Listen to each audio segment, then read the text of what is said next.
Hatshepsut was one of the most important rulers of ancient Egypt and one of the few women to become pharaoh. She ruled during the 18th dynasty of the New Kingdom, approximately from 1479 BCE to 1458 BCE. Her reign is remembered as a period of stability, economic growth, successful trade, and major architectural achievements. Although later rulers attempted to erase her from official history, modern historians considered her one of the most successful pharaohs in Egyptian history. Hatshepsut was born into the royal family as the daughter of Pharaoh Thutmose I and Queen Ahmose. Because of her royal status, she likely received education in religion, politics, administration, and ceremonial duties. Royal women in Egypt often held important religious positions, and she became God's wife of Amun, one of the highest ranking religious titles in the kingdom. This role gave her political influence and strengthened her connection to the powerful priesthood of Amun. Hatshepsut later married her half-brother, Pharaoh Thutmose II. Their marriage followed Egyptian royalty traditions, which aimed to preserve the royal bloodline. Thutmose II died after a relatively short reign, leaving the throne to his son, Thutmose III, who was still a child. Since the young king was too inexperienced to rule alone, Hatshepsut would initially act as a replacement. Over time, however, she gradually assumed more authority and eventually declared herself the pharaoh. She adopted the complete royal itinerary, which included the throne name, meaning truth in the soul of Ra. As pharaoh, she used traditional symbols of kinship to strengthen her legitimacy.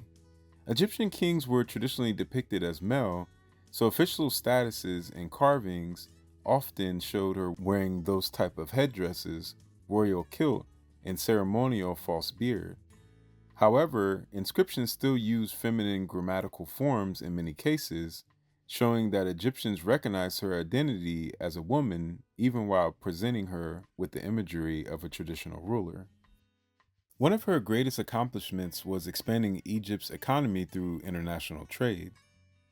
Her most famous expedition traveled to the land of Punt, which is in East Africa, the Horn of East Africa.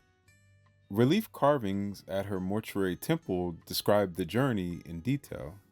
The expedition returned with incense, trees, ebony, ivory, gold, animal skins, exotic animals, and aromatic resins used in religious ceremonies. Historians consider this expedition one of the most significant trade missions of the New Kingdom because it strengthened Egypt's wealth and international connections without relying on warfare. Hatshepsut's reign was also marked by major building projects across Egypt. She restored temples damaged during the earlier Hyksos occupation and commissioned new monuments throughout the kingdom. Her most famous structure is the mortuary temple near modern Luxor. Designed with terraces, ramps, and cliffs behind it, the temple became one of the masterpieces in ancient Egyptian architecture. The walls contain detailed scenes of her divine birth, trade missions, and religious ceremony. She also ordered the construction of giant obelisks at the temple of Karnak. Some of these obelisks were among the tallest ever erected in ancient Egypt. She used red granite from the city and region of Aswan and transported the massive stones along the Nile River. It still stands at Karnak today and demonstrates the advanced engineering abilities of ancient Egyptian builders. Her administrative maintained internal stability and strengthened the central governments, and historical records show that Egypt experienced prosperity during her reign with successful agriculture, trade, and construction projects.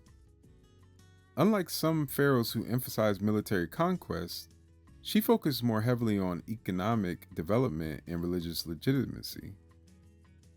Though there is evidence that military campaigns did continue during her reign under Egyptian generals and possibly under Thutmose III. After Hatshepsut passed away around 1458 BCE, Thutmose III became the sole ruler of Egypt. Years later, many images and inscriptions of her were deliberately destroyed, damaged, and replaced with the names of male pharaohs. Statues were broken, reliefs were carved away, and records of her kinship were altered. She is now considered one of the most effective rulers of ancient Egypt, while her reign demonstrated the political skill, religious authority, and economic leaderships could be maintained strong and prosperous in the kingdom. Please like and subscribe, turn on the bell notification so you get all my videos. And until next time, peace. One love. So catch me if I